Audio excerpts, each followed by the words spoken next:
bathing in that, and I'm not letting you bathe me, Mummy. You know what? I moved up another step. I'm clean. Let Helen use it in the morning. My mother sighed the sigh of martyrs, stretched one hand over the bucket and the other out stop sign in my direction. She closed her eyes and began to pray. Helen swung back and forth on the squeaky half door and grinned. I flashed her a breast.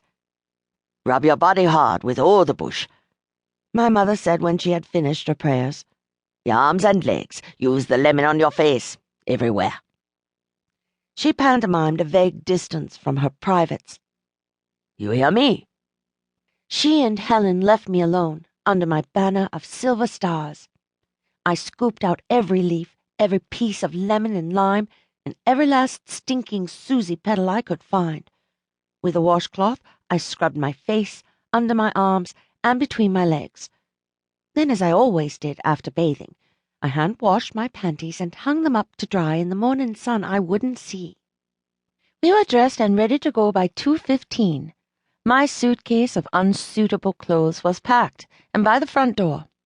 My flight was at 6:30, and it would take little more than an hour to get to Piaco, but my mother, quoting the parable of the 10 virgins, insisted Mr. Herman leave, with plenty time to spare. By now my father had awakened and come out to sit on the couch. To ford the short distance from bedroom to living room, he had hopped awkwardly, holding on first to the bed's headboard, then the door jamb, and finally the back of the couch before lowering himself, breathing hard, onto the tattered cushion. Helen perched on the edge of a dining chair, and my mother stood next to the door glancing through the curtain. I sat next to Daddy. This was the last time we were all going to be together, for I didn't know how long. Soon we heard Mr. Herman's quick footsteps, then his little knock-knock on the gate. "All right, girl," he called, and then clapped. "You're looking ready to go in the cold." I tugged on the neck of my uncomfortable sweater. "Morning, Crane," he said to my father, and reached for my suitcase. "Watch you back, Herman. It heavy. Herman bent his knees deep, minding what my father said. Then Daddy said to my mother, Why you don't move from by the door and give the man some room? Watch the door there, Herman." My mother pursed her lips and stepped out into the gallery. She stuck her head back through the curtains. You coming or you staying? Hell got up and fate clouded my father's head as her goodbye. He and I were left alone. "Well, Daddy, I gone." He pulled out a nip of babash from the side of the couch. Here, take a drink with me before you go. Crane? My mother would give him silent hell for the rest of the day if she saw this, but I took a quick swallow of the bush rum and passed it back to him.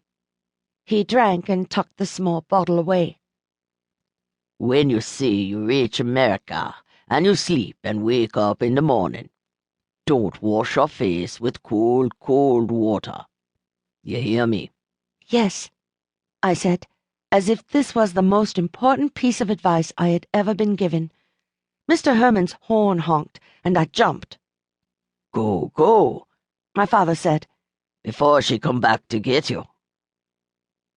I laughed, and he laughed a little too. You still have the parcel I gave you yesterday? I patted the purse on my lap. Inside, wrapped in newspaper, and then a piece of cellophane, was a pinch of dirt from our backyard. Good. Don't forget to do with it, like I say.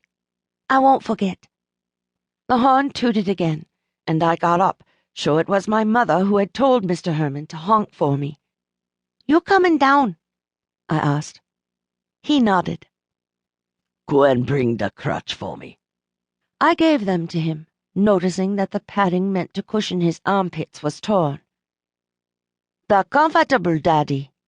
Your mother taking them by Rodex later today, he said, and I helped him up to standing.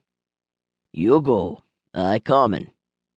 I went out to the gallery, and my mother, sitting up front with Mr. Herman, beckoned me down. I ignored her and waited for Daddy. Go down, he said when he had cleared the curtains. I'm coming. I ran down the